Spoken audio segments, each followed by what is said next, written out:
Hello everyone, welcome back to our channel Guide Hub. Today in this video, I'm going to guide you guys on a step-by-step tutorial on how to uninstall Gemini Wallet app. In order to uninstall Gemini Wallet app, first you'll need to locate the Gemini Wallet app in your home page.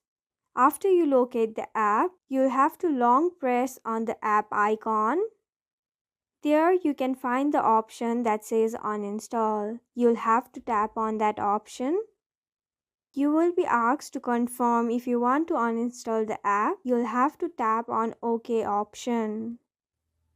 And just like that, your Gemini Wallet app is uninstalled. This was an easy step-by-step tutorial on how to uninstall Gemini Wallet app. Thank you for staying till the very end of this video. I hope this video was helpful for you. If this video was helpful for you, don't forget to leave us like, share and subscribe. Thank you.